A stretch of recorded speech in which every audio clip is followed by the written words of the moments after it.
you're getting ready for winter wheat seeding, there are a lot of decisions you have to make. So today we'll talk through just some of the basic things that you may be thinking about on your farm this year. One great opportunity you have with a crop already harvested and ground that hasn't been planted yet is to get drain tile done. This is a great time of year to get it done. And you may think, well, I'm planting winter wheat. I'm not so worried about the drainage. You might not be right now, but you could be next spring. One of the most important things you need to do on your farm always is manage the water. Now, I'm not talking about irrigation here, although if you can get irrigation, that's great. But in terms of keeping the water table down, that is absolutely critical for every single crop. Now, a lot of times when we start thinking about wheat country in general, it's a little bit drier, and I get that, believe me. So you might think, well, sooner or later I'm going to run short on moisture, so why don't I just keep as much moisture in my field as I can? I'm not suggesting that you get rid of any good moisture. I'm simply suggesting you get rid of the toxic moisture. And what I mean by that is when the water table is too high, it kills things. What does toxic mean? It means it kills.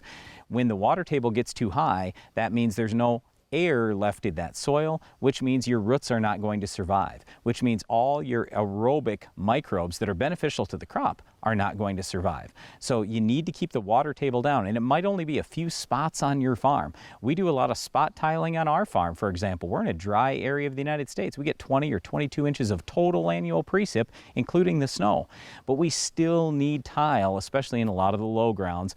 Keeping that water table down is absolutely critical, and it sets everything else up you want to do. In other words, where I'm going with this is all your other input investments you're going to make on your farm are not going to pay off nearly as well if you have poor drainage.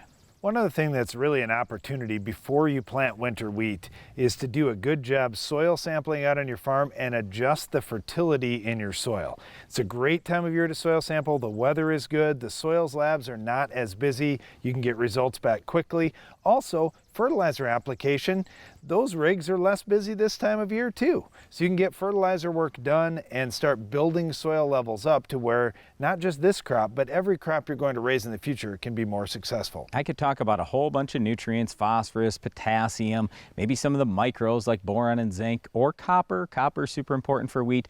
But what I want to focus on, just one nutrient today, that's it, sulfur. We see a lot of sulfur deficiencies in wheat, in part because there's not a lot of air pollution anymore in the United States. So we're not getting sulfur raining down from the sky. And then the other thing is, as yields have continued to go up over time, we're just simply seeing not enough applied sulfur to meet the needs of that crop. Keep in mind, sulfur is leachable, so sulfur a lot of times will leave your field every single year, not only with crop removal, but also with moisture. So add some sulfur this year for better success in your wheat and also better nitrogen utilization in your wheat crop.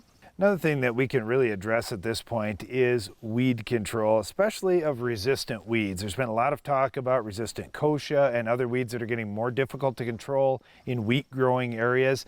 You can get after that right now ahead of this winter wheat crop with an application of Sharpen. Sharpen is fantastic on broadleaf weeds. Great for burn down, great for residual. The only thing I don't like is it costs some money. It's probably going to be $8 or $9 an acre for 2 ounces. If you want to go cheap, you can go Prepare. Now, Prepare is only going to cost you probably $3, maybe $4 an acre. That's it, but it's an ALS herbicide. It's got good activity on a lot of different grasses, so that's nice, but it's not going to kill the ALS resistant weeds like kochia, water hemp, or Palmer pigweed. Now, when you said go cheap, Brian, that made me really nervous because one of the things that we see some wheat producers doing, not just in our country, but all around the world, is going cheap on seed treatment.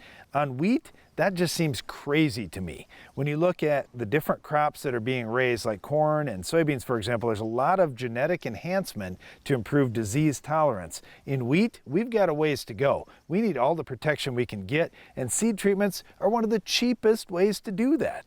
So do treat your seed. Do look at the seed treatments this year for your farm, and if you have to do a trial on your farm, leave a very small amount untreated. It's a big difference that you should notice in the field. We encourage you to put on multiple fungicides, probably 3 different fungicides, won't cost you a lot of money. And then on top of that, we would encourage you, put on some insecticide. Now, if you need to bump the rate because you have a lot of wireworm issues, just bump the rate a little bit. Again, it does not cost that much. Now, on top of fungicide and insecticide, think about some of the biologicals that are out there. So on our farm, for example, when we're putting wheat out, or we're going to seed some rye here shortly, what we'll put on is Heat Shield, and we'll use some Nutricycle. So with those products, we're getting beneficial bacteria and fungi that actually will help emergence.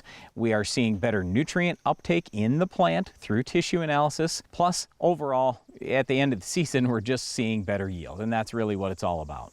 You've got a chance right now to set this winter wheat crop up for tremendous success this year.